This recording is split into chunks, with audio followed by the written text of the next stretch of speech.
Hi everyone, thank you for joining today's webinar. My name is Gabriela Urizar and I'm an immigration attorney at Manifest Law with almost a decade of experience. Today we're going to be talking about the different pathways that students, especially those on F1s and OPTs, have towards possibly pursuing a permanent residency in the United States, okay?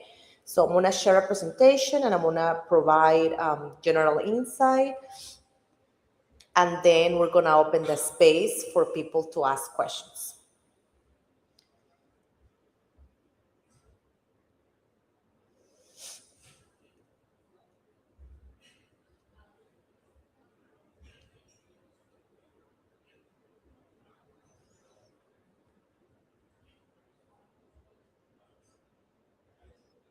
Okay. Just a moment.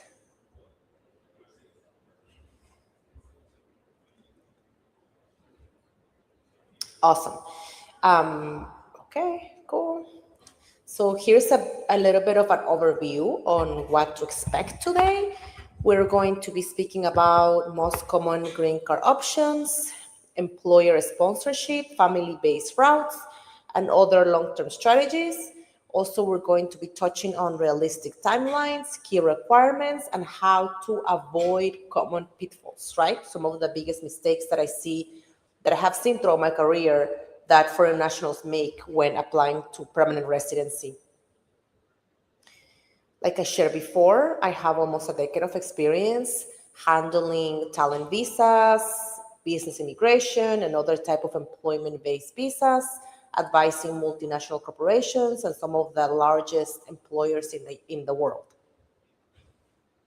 So a question that many people have is, can you go from an F1 visa to a green card? So something to clarify here is that the F1 doesn't allow immigrant intent, so it's a non-immigrant intent. This means that when you apply for an F1, you go to the embassy, or after you get approved, you use it to travel inside the US, even if you had it for many years. Every time you travel inside the United States with your F1 visa, you're making an attestation that you don't have the intent to live and work here permanently, that you are eventually going to go back to your home country. Let's say somebody comes with an F1 and after 3 months, they love this country, they love what they're doing. After a few months, their intent changes. That's possible, right? That you are able to change the intent and possibly pursue a route that puts you on a permanent residency pathway. But it's very important that if you're on an F1 student visa, you speak to an immigration attorney before making any applications, because if you don't handle the intent part correctly, you could get your visa denied, and also, this action can be deemed as fraud. So it's very important that you speak to a professional, okay? Another way, a great bridge to move from the F1 to a green card is applying to an H-1B.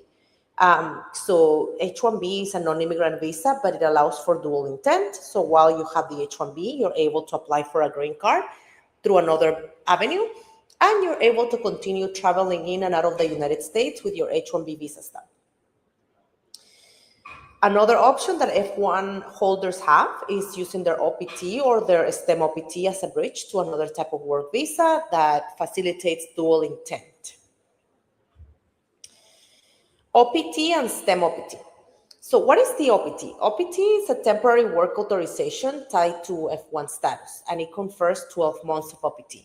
However, keep in mind that all the OPT time that you use while you're in school will be deducted to the time that's allowed after you graduate, okay? Very important to remember. STEM OPT, this is an extension of potentially 24 months.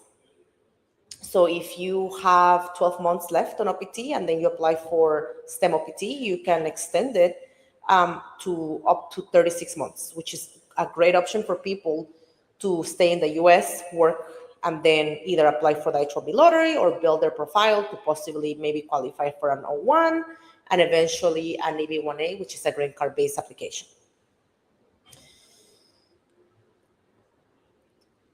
So employer and compliance considerations if you're applying for a STEM OPT. So a little bit of stricter rules, and also the employer has to be e-verified.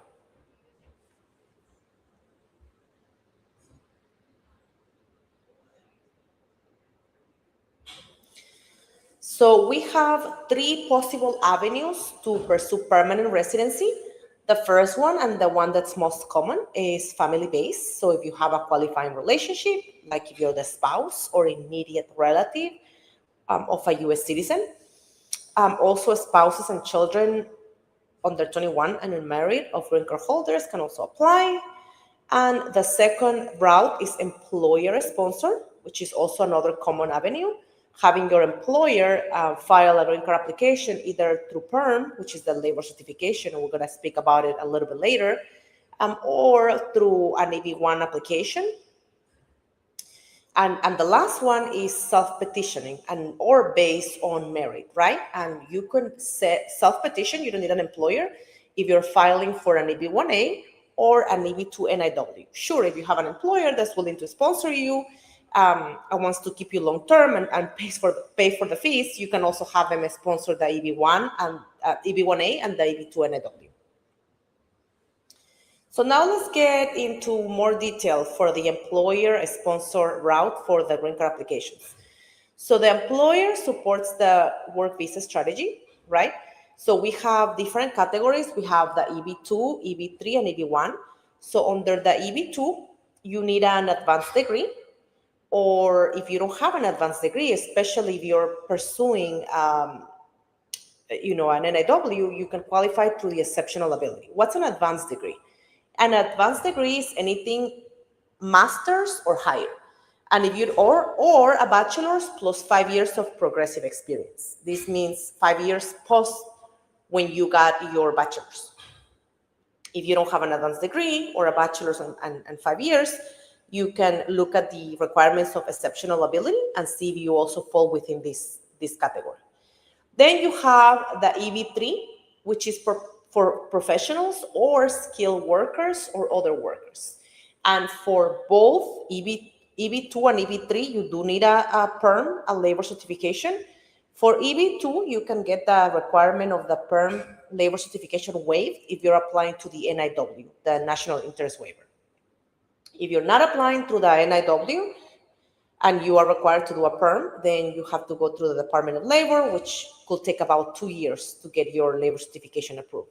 And then once it's approved, then you have about 6 months, I believe, to file the I-140.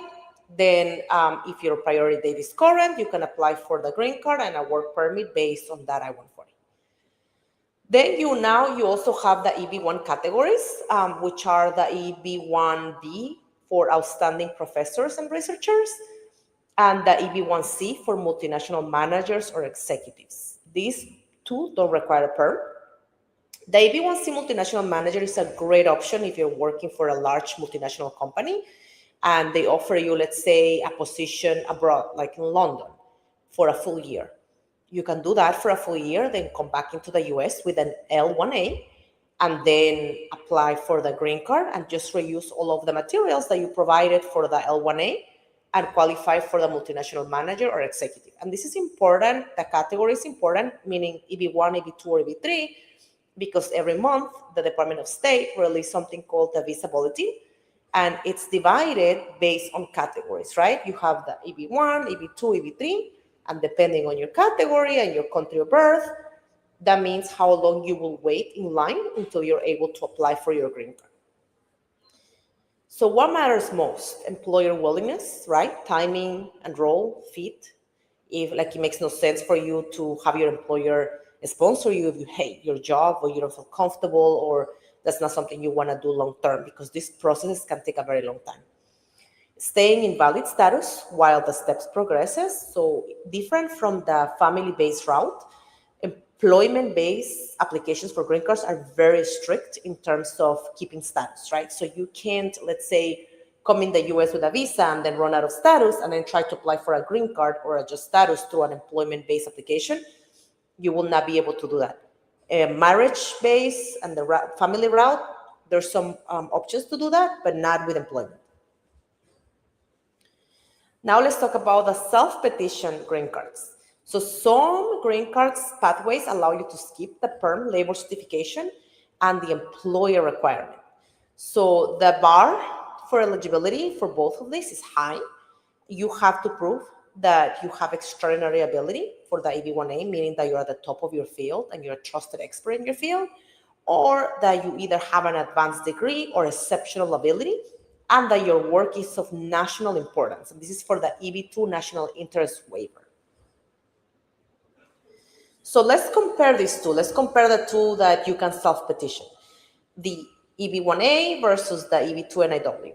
So we have here, for example, the eligibility standard under the EB1A is a little bit higher, right? You have to show sustained national and international acclaim. You have to show that you're at the top of your field. So this is usually for people that have done a lot of publications, that have received a lot of press, that are being invited for press, for conferences. No labor certification is required. You can self-petition. And the way that you show that you qualify is, either by showing that you have received awards because of your work, publications, media, attention, impact, judging, leadership. So definitely someone that has a very visible profile, okay? EB1A is some of the fastest applications because it's on the first category and it has the shortest waiting time for the visibility. Now you have the EB2 NIW, the National Interest Waiver. So for this one, it's usually a better fit for people that don't have a very public profile, but that are doing work that's very specifically in the interest of the United States. So I would say maybe someone working in cybersecurity, or someone working in AI, or someone working with underserved communities, or someone working with any technology that's being used by the military. So the NIW waives the requirement for the perm. Again, you have to argue that the government has to waive it for you and the reason. So to give you an example, I had a client who worked on site for developing software and making sure that these data centers that were processing AI were cool enough, because if they overheat, it will create an explosion. And of course, it would create a lot of damage, but also a lot of the data was going to be lost. So one of the arguments we made to ask the government to waive the requirement of the perm was that he couldn't wait, right? Like he couldn't wait to go through the whole perm process, which takes about 2 years, because by that time his status will have expired, and he needed to be physically present in these data centers in the US to make sure that everything was perfect and that no catastrophe happened. And also we showed that there were not many employees who had his level of training. Okay, so premium processing is available for both. However, for the EB1A, you get a decision within 15 business days, which is about 2 weeks. For the NIW, you get a decision within 45 business days. Just keep in mind that an approval or upgrading to premium processing will not have an impact on when you can file for the green card, right? So sometimes people think, oh, I need to upgrade it to premium processing because I want that approval to be able to apply for the green card. That doesn't speed up the process. What dictates when you can apply for the green card is your priority date, which is when you file the I-140, and then the visa bulletin, which tells you what dates they're taking. So keep that in mind when you're deciding whether or not to upgrade a petition to premium processing. So now let's look at the timelines. So green card timing can depend on the category and the visa availability. EB2 NIW may be eligible sooner if work is of national importance and can lock in the priority date earlier. EB1A may take longer to build a sustained claim, national or international. Priority date, you're placing, like I said, gets locked in when you submit your I-140. And the earlier you plan and file, the more options you have to keep open. So another strategy that people do, especially those that are born in countries that have a backlog, like India and China, is that they file an I-140 based on NIW, right? Like for the EB2. So, because they're doing work that, usually benefits the US, and they, secure that I-140 approval. While in the meantime, in parallel, they're working on getting attention to their profile of their work and building that profile for the EB1A. So then later on, when they're ready to file for the EB1A, they can file the new I-140 under the EB1 category, which is faster for Indian-born nationals, asking for the prior priority date from the first petition. So that's a good technique. So let's look at the steps to begin your green card journey. The first one is get clarity from your employer. Make sure your employer is committed to assisting you in the green card process. A lot of, especially students, are afraid to have that conversation and they wait until the last minute and they don't have time left, right? To especially go through the perm process. So it's very important. The difference that I've seen in terms of students or younger professionals that actually get their employers to agree to sponsor them is educate yourself. Read about your credentials, the requirements, make a proposal, right? List the prices, make a proposal, research attorneys if your employer doesn't have an immigration attorney. And then when you have the meeting, present it to your employer and let them know that you know the process, you know the timelines, you know the fees, and that you're ready to assist them in the process in case they decide to sponsor you for a green card. Another good step is to keep a record of your accomplishment. So for example, if you're thinking about long-term and building your profile for a possible EB1, save items such as media coverage, metrics of project outcomes. USCIS loves metrics. So any reports, any charts, think about awards received and publications of your work. Start submitting your work for publication, for either conferences, submit yourself as a speaker, submit yourself as a podcast expert. So start putting yourself out there. And last one, know your timing. So remain aware of when a current visa expires and when you need to take the next step in the process to remain in legal status. Very important.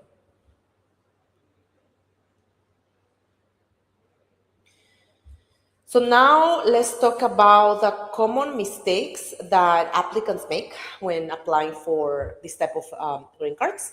So waiting too long to plan. Like I said, sometimes I get clients that had a year and a half left on their H-1Bs, and then they were going to max out. That's not enough time to complete a perm. You need at least 2 years left on your non-immigrant status, not from the extension, but I mean max out. For example, if you have an H-1B and your H-1B is expiring this year, don't panic. If you still haven't maxed out of the 6 years, you can still start the process of the perm. You don't need to be physically present in the United States to apply for the perm, but it's usually preferred because you're able to, extend your H-1B past the 6-year max out if you have an approval of the I-140, or if your priority date is current, you can adjust status here in the United States. You don't have to wait abroad for the consular processing. So it is preferred, but you don't have to be physically in the United States to file for the I-140 or to start a perm process. So assuming a sponsorship is confirmed, ask your employer directly, whether they will sponsor you for the H-1B or support the green card petition. Again, inform them of the timelines. Most employers have no background on immigration law, so it's very important when you come to them with information.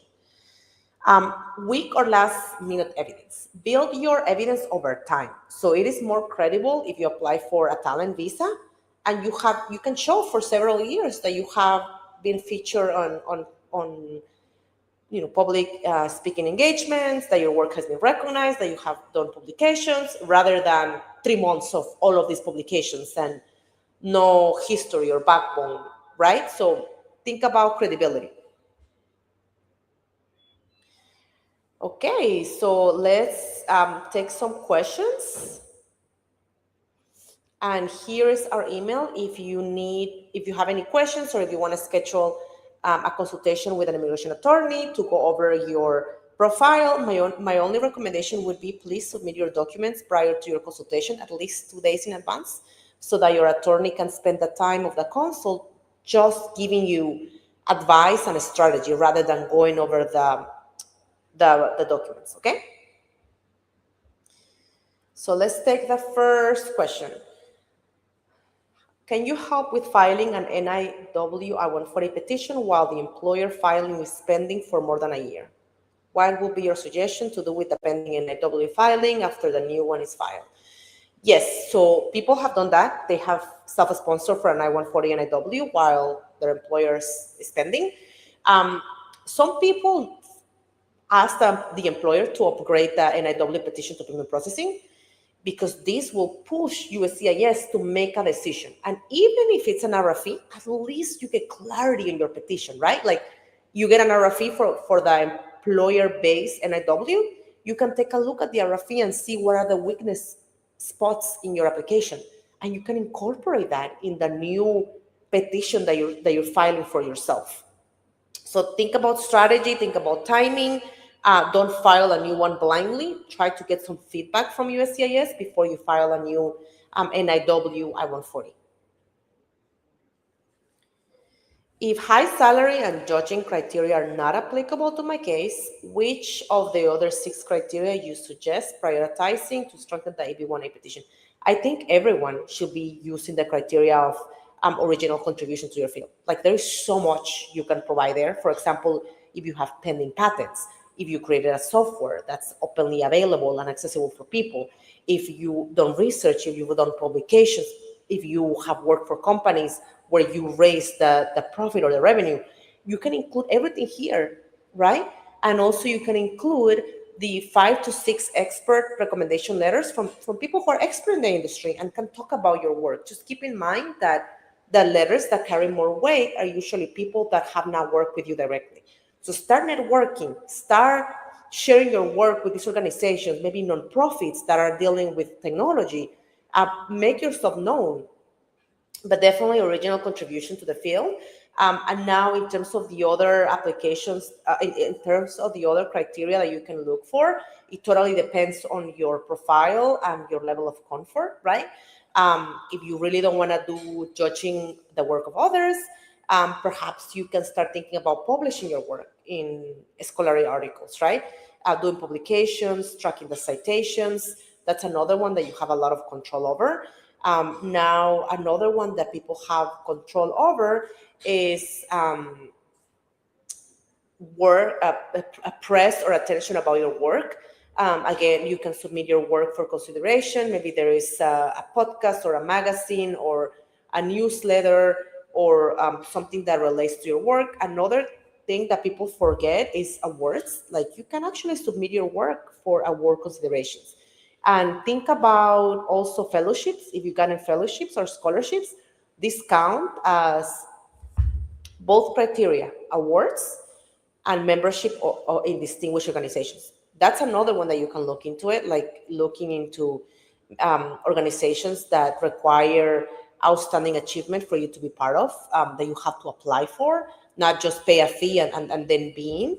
And another one that's pretty good is a critical role in a distinguished organization. If you had roles that were critical in organizations that are reputable and distinguished, like you can just make sure that you provide evidence showing your impact in the organization and how it was critical, how your role was critical for the organization. So just things to keep in mind, okay? So let's take the other question. Can someone go from an F-1 to an EB-5? Is it eligible under immigrant single intent? I think that's a question that a strategy that you will need to have with an immigration attorney, because when it comes to intent, I don't like to make generalizations because every case is very different. People have done it, there is definitely a way, but it is very specific to case by case. For EB1, what will be considered a high salary for an electronics engineer in the Bay Area based upon your past experience or interactions? Will being around 150K suffice? It depends, right? So my recommendation will be go to the Department of Labor. They publish a resource called the Occupations Handbook. Look up your title, the requirements, the job location, and see what is the average that people are making in the Bay Area for your role, and then compare it. Um, and remember that it's an entire remuneration. So let's say you get bonuses or you have stock in the company, you can add it to the package and make the argument that you command a higher remuneration than someone else that's just making 120K a year for the same position. What is the time the USCIS responds to an RFE? Technically, under the regulations, a USCIS officer has up to 60 business days to respond to an RFE, unless the application, the underlying application, has premium processing. So when they issue an RFE, the clock pauses. Like, for example, if you pay for premium processing and you're supposed to get a decision within 15 business days, when they issue an RFE, the clock pauses, and then it starts again when you send back the response.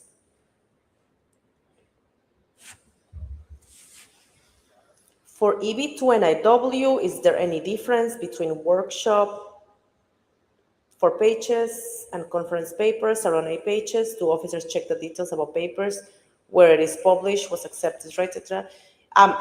Yes, so you cannot just submit any type of published material. Like, it has to look at the criteria, look at the way that USCIS carries the weight, to see if it's in line with what USCIS deems as qualifying for the criteria of published papers. The next question, what is the NIW I-140 approval rates that you're seeing these dates? It is not useful to file for an NIB I-140 anymore if the rejection rates are very high. So this is a misunderstanding that a lot of people have. In the past years, yes, the denial rate has gone up for NIWs, but something important to remember is also what type of applications were being submitted, right? So a few years ago, a lot of the very large technology companies started just filing this massive number of applications for people that didn't really qualify, right? Just because they were working in a technology field. So when there is higher demand for an application, the rates of denial are, of course, going to go up. So USCIS did get a little bit more strict for the NIW. So they're saying that not anymore, like just because you work in technology or STEM, now you qualify for an NIW, right? Like, you cannot make broad arguments anymore, but they're definitely getting approved if you have a good strategy, if you have good evidence, and if you organize the material in a clear and concise way. They're still getting approved. They were still getting approvals.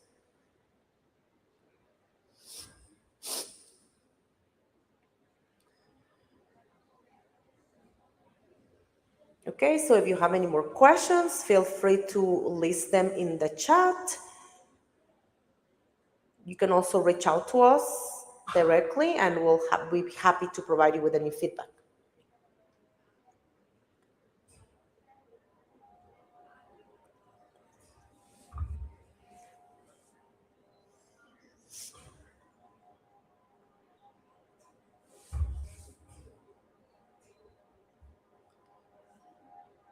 And if you're thinking about the talent visa, EB1A, most people like to do the route of getting an O1 first.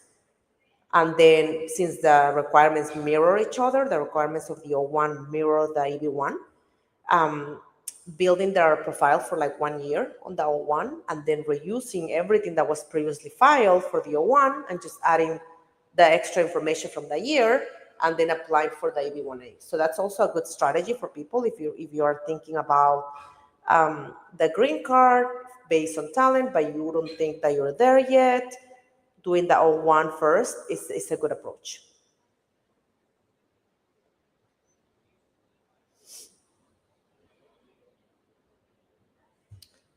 Okay, great. We got another question. Let's take a look. I am on an H1B up for renewal in September of 2026. Employer company being acquired next year. So should this be filed as an H1B transfer or H1B amendment case to the acquiring company? This is a really good question. Look up the succession in interest rules for H1Bs. Usually, an amendment is required. A transfer will not be required because this technically will be considered the same company. And usually, an amendment is required only when there is material change, right? Like a huge change in salary or a change in your duties or title that significantly affect the duties. Or, for example, a change in location, right? Then you have to file an ELCA. But what people usually do, and make sure you talk to the immigration attorney handling your employer's applications, is that they also get a letter from the attorney talking about the acquisition, including a copy of the corporate documents showing the acquisition, and then for you to be able to travel with a copy of the letter, especially if the visa stamp, the sticker on your passport, has the name of the prior employer. So very important to keep in mind.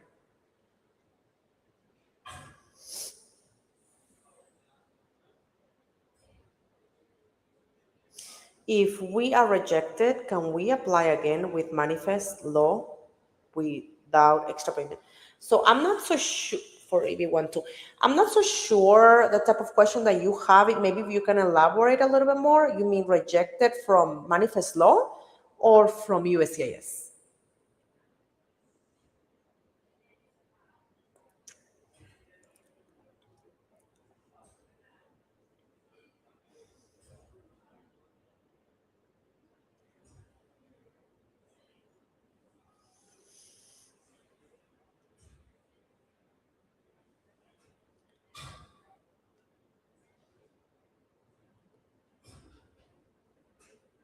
Do you mean if you get denied from USCIS?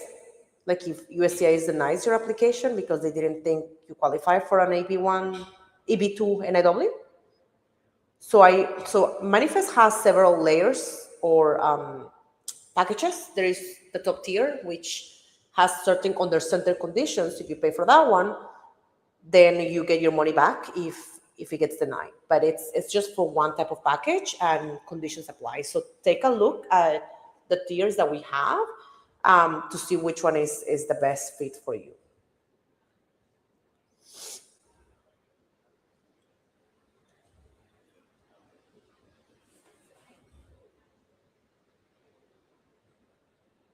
Okay, let's see if we get more questions.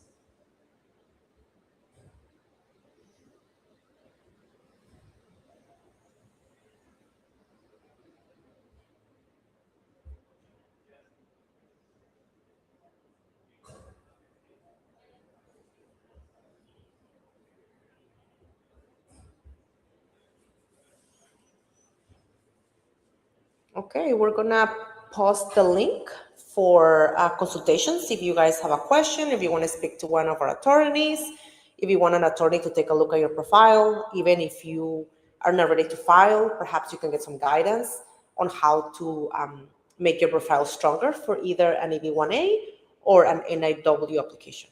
Okay?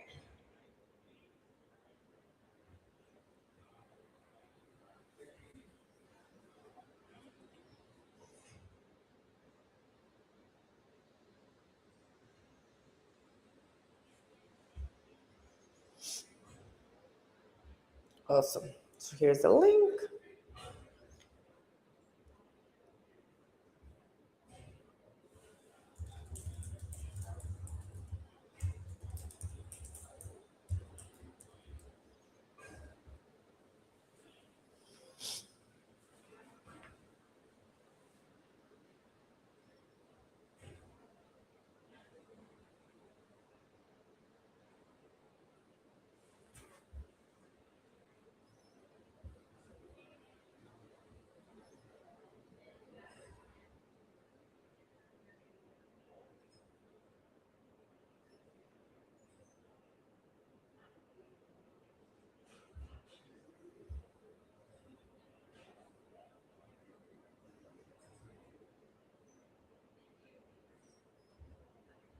Yeah, well, thank you everyone for joining today.